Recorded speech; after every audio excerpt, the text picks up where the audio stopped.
Magandang oras mga kababayan, narito na ang pinaka-latest update natin sa magiging lagay ng ating panahon ngayong araw at sa susunod na 24 oras. Meron tayong update sa minomonitor natin posibleng huling bagyo na papasok sa par na manggagaling sa timog silangan ng bansa. Alamin natin ang mga pagbabago sa forecast ng mga weather model tungkol dito at ang mga lugar na makakaranas ng maulang panahon.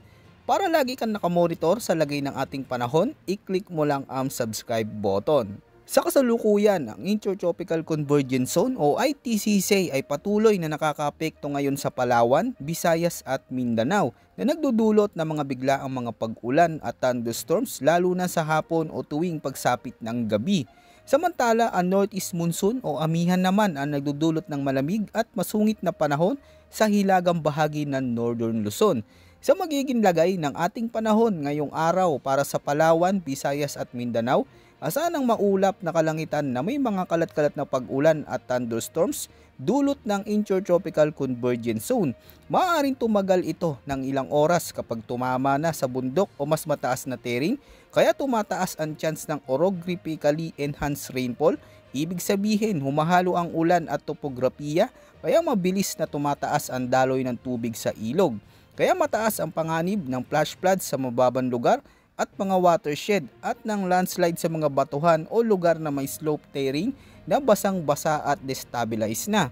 Sa Cagayan at Isabela, asanang maulap na papawirin na may kalat-kalat na pag-ulan at isolated thunderstorms dahil sa shear line. Ito'y nagdudulot ng localized vertical motion.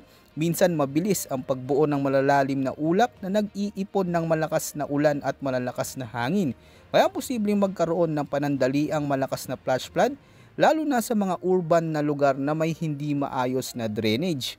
Samantala sa Ilocos Region, Cordillera at Administrative Region at Cagayan Valley, magiging partly cloudy to cloudy skies na may isolated light rains dahil pa rin sa northeast monsoon. Walang malaking panganib sa karamihan pero sa mga bundok o exposed ridges, malalamig at madali ang pag-ulan ng light drizzle. Kaya magdala ng jacket o payong kapag maglalakbay sa matataas na lugar. Para naman sa Metro Manila at iba pang bahagi ng Luzon, asahan ang maulap na kaulapan na may mga biglaang pag-ulan sa hapon na may mga thunderstorms dahil naman sa easterlies.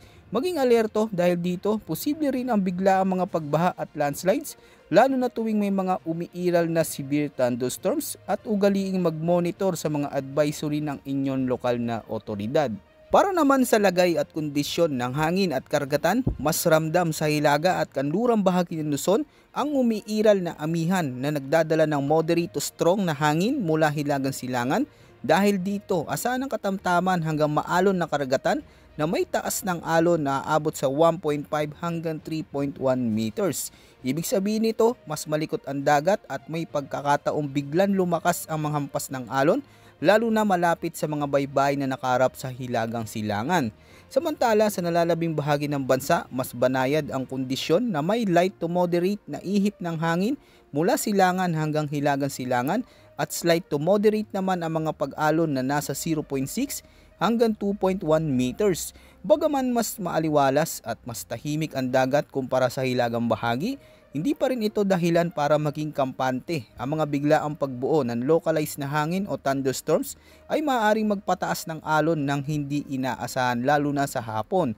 Kaya iwasang pumalaot kung may nakikitang makakapal na kaulapan mula sa silangan o kung may thunderstorms advisory.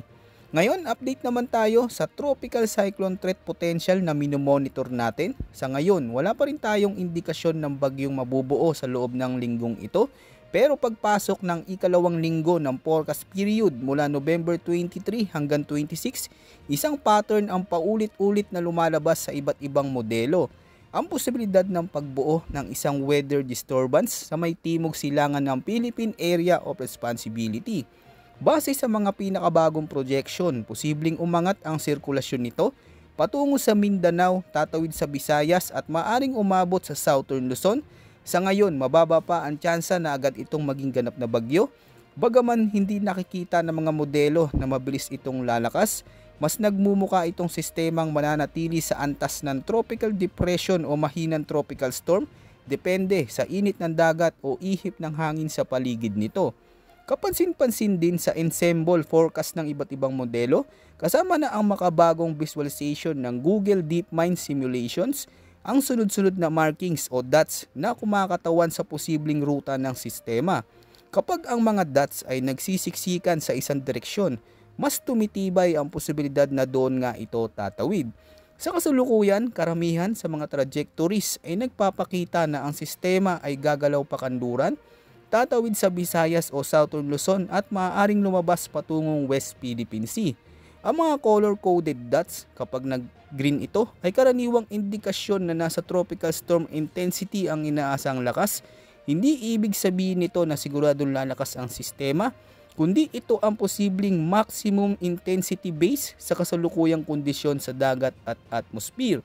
Bawat dot na nakikita sa mapa ay representasyon ng isang weather model forecast at habang dumarami ang nagkakaparehong pathway, mas tumataas ang kumpiyansa na may mabubuong sistema sa susunod na linggo. Kahit hindi ito matindi, mayroon pa rin itong kakayahang magdala ng malalakas na pag-ulan, localized flooding at posibleng pagtaas ng tubig sa ilang low-lying areas. Sa madaling sabi, kahit wala tayong nakikitang bagyo sa ngayon, hindi ibig sabihin ay ligtas na tayo sa masamang panahon. Hindi tayo dapat makampante dahil narito pa rin ang tatlong weather system na sapat na para magdala ng maulan at pabago-bagong lagay ng panahon. Ang ITCC, isa ito sa pinakaaktibong pinagmumulan ng kaulapan sa ating bansa. Kapag nagsama-sama ang hangin mula sa iba't ibang direksyon, tumataas ang moisture at mabilis nabubuo ang mga ulap na may dalang malalakas na buhos ng ulan. Ito yung mga biglaang pag-ambon na minsan ay humahataw agad sa loob ng ilang minuto. Samantala ang shear line tahimik man pero delikado, isa itong invincible boundary kung saan nagbabanggaan ng malamig at mainit na hangin at kapag nagkasalubong ang dalawang ito, madalas ay nagre-resulta sa sunod-sunod na pag-ulan at localized thunderstorms. Iba't ibang lugar ang pwedeng tamaan nito kaya unpredictable ang pag-ulan kapag aktibo ang shear line. At syempre, nandyan ang amihan, ang malalamig na hangin nagdadala ng tuloy-tuloy na mahinang pag-ulan lalo na sa hilagang bahagi ng bansa. Hindi man malalakas ang buhos pero sapat para magpalambot ng lupa at magpataas ng peligro ng landslide sa mga bulubunduking barangay. Kaya ngayong may sabay-sabay na umiiral na ITCC, shear line at amihan, huwag nating isipin na dahil walang bagyo ay banayad na agad ang panahon.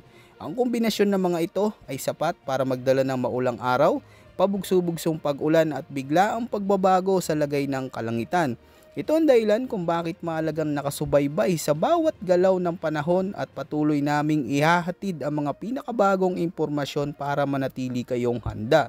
Maraming salamat sa inyong walang sawang pagsubaybay at higit sa lahat, huwag kalimutang unahin ang inyong kaligtasan sa bawat oras.